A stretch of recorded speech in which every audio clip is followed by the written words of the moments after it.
किस श्राप के कारण स्त्रियों को मासिक धर्म आता है मित्रों? आज हम इसके पीछे का आपको गढ़ रहस्य बताने वाले हैं। मित्रों, एक बार की बात है, भगवान विष्णु और माता लक्ष्मी शेष नाग की सैया पर विश्राम कर रहे थे। तभी माता लक्ष्मी भगवान विष्णु जी से कहती हैं कि हे प्रभु, स्त्रियों को मासिक धर्म क्यों आता है? आखिर स्त्रियों को ही यह पीड़ा क्यों सहन करनी पड़ती है? और मासिक धर्म के दौरान संबंध बनाने से क्या होता है? तब भगवान विष्णु कहते हैं, हे देवी, मैं तुम्हें इसके पीछे की एक गढ़ कथा के बारे में बताता हूं, जिसे सुनने के बाद आप समझ जाएंगी कि स्त्रियों को ही मासिक पीड़ा क्यों होती है और एक रजस्वला स्त्री के साथ संबंध बनाने पर कौन सा पाप लगता है। परंतु हे देवी, इस कथा को जो भी मनुष्य पूरा सच्चे मन से सुनता है, मैं उसके सारे पाप नष्ट कर देता हूं और उसे स्वर्ग लोक में यमराज जी के बराबर का स्थान प्राप्त होता है। जो भी मित्रगढ़ इस कथा को पूरे सच्चे मन से सुनते हैं तो उनके घर में पैसे की बरकत होती है। ही देवी, अब मैं तुम्हें बताता हूं किस कारण से स्त्री को मासिक धर्म से गुजरना पड़ता है। यह घटना सतयुग की है।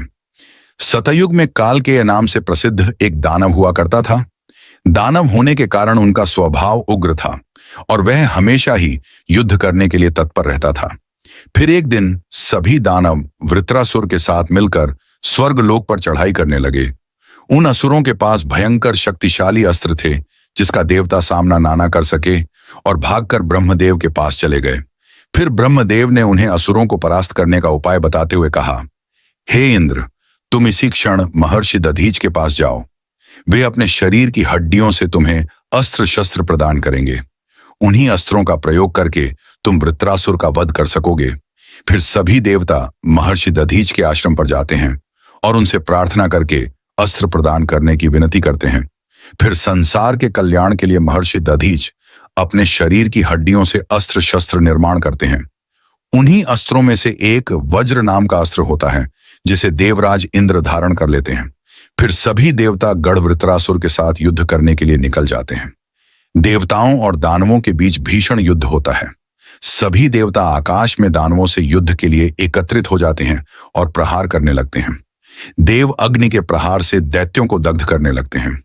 अग्नि के प्रभाव से दैत्यों का अंग जलने लगता है। फिर वरुण देव जल की वर्षा से दैत्यों को डुबो देते हैं, जिससे दैत्य त्राही त्राही करने लगते हैं। अनेक दिनों तक इस प्रकार से दैत्यों और देवताओं के बीच में भीषण युद्ध चलने लगता है। फिर देवराज इंद्र और वृत्रासुर आमने सामने आ जाते हैं। दोनों के बीच भीषण युद्ध होता है और फिर देवराज इंद्र अपने वज्र का प्रहार करके वृत्रासुर को मार डालते हैं। उस दानव वृत्रासुर की मृत्यु होते ही उसके शरीर से ब्रह्म हत्या बाहर निकलती है और इंद्र का पीछा करने लगती है। फिर वह ब्रह्म हत्या इंद्र के शरीर में प्रवेश कर लेती है, जिससे इंद्र को ब्रह्म हत्या का पाप लगता है। अब देवराज इंद्र ब्रह्मदेव के पास जाते हैं और उनसे ब्रह्म हत्या से छुटकारा दिलाने के लिए कहते हैं। फिर ब्रह्मदेव उस ब्रह्म हत्या को इंद्र के शरीर से निकलने की आज्ञा देते हैं और तब वह ब्रह्म हत्या इंद्र के शरीर से बाहर निकलकर ब्रह्मदेव से कहने लगती है, हे परमपिता, अभी तक मैं वृत्ता असुर के शरीर में निवास कर रही थी, क्योंकि उसने अनेक ब्रह्म हत्याएं की थी। जब इंद्र ने उसकी हत्या की तो मैं इंद्र के शरीर में वास करने लगी। अब आप ही मुझे कोई उचित स्थान दीजिए जहां पर मैं रह सकूं। फिर ब्रह्मदेव कहते हैं, हे ब्रह्म हत्या, मैं तुम्हें उचित स्थान देता हूं। फिर ब्रह्मदेव ने ब्रह्म हत्या के 4 भाग की और कहा, हे ब्रह्म हत्या, तुम्हारा 1/4 भाग अग्नि के भीतर रहेगा। जो भी मनुष्य अग्नि को आहुति नहीं देगा, तुम उसके शरीर में प्रवेश कर लेना। तुम्हारा दूसरा 1/4 भाग जल के भीतर रहेगा। जो भी मनुष्य जल में थूकेगा अथवा मल मूत्र का त्याग करेगा, तुम उसके शरीर में प्रवेश करोगी। फिर तीसरा तुम्हारा 1/4 भाग पेड़ पौधों और वृक्षों के भीतर रहेगा। जो भी मनुष्य अकारण ही वृक्षों को काटेगा, उसे ब्रह्म हत्या का पाप लगेगा। फिर ब्रह्मदेव ने अप्सराओं को बुलाया और उन अप्सराओं से कहा कि इस ब्रह्म हत्या का 1/4 भाग तुम ग्रहण करो। तब अप्सराएं कहने लगी, हे प्रभु, आपकी आज्ञा से हम इसे ग्रहण करने के लिए तैयार हैं, किंतु हमें भी इससे मुक्ति का कोई उपाय बताइए। फिर ब्रह्मदेव कहने लगे, हे अप्सरा, जो भी पुरुष रज वाला स्त्री के साथ संबंध बनाएगा, उसके अंदर यह ब्रह्म हत्या प्रवेश कर जाएगी। इस प्रकार से ब्रह्म हत्या के 4 भाग हुए, एक अग्नि में, दूसरा जल में, तीसरा वृक्षों में और चौथा स्त्रियों के अंदर प्रवेश कर गया। उसी ब्रह्म हत्या के भाग के कारण स्त्रियों को मासिक धर्म आता है। जो भी पुरुष मासिक धर्म के दौरान स्त्रियों को स्पर्श करता है अथवा उनके साथ संबंध बनाता है, उसे ब्रह्म हत्या का पाप लगता है। भगवान विष्णु कहते हैं, हे देवी, इस प्रकार से मैंने आपको स्त्री के रजस्वला होने के पीछे की कथा के विषय में बता दिया है। तब मां लक्ष्मी कहती हैं, हे प्रभु, आज आपने मुझे बहुत ही महत्वपूर्ण ज्ञान दिया है।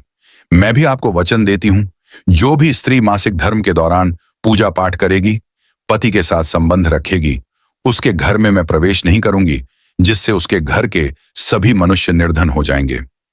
मित्रों, इस प्रकार से मास धर्म के दौरान स्त्रियों के साथ मासिक धर्म में कभी संबंध नहीं बनाना चाहिए, नहीं तो उसे ब्रह्म हत्या का पाप लगता है। मित्रों, आपको यह कथा कैसी लगी कमेंट करके जरूर बताएं। जानकारी अच्छी लगी तो वीडियो को लाइक जरूर करें। कमेंट में जय श्री हरि विष्णु अवश्य लिखें। इसके साथ ही चैनल को सब्सक्राइब करें और साथ ही इस वीडियो को अपने सभी मित्र बंधुओं में शेयर भी करें।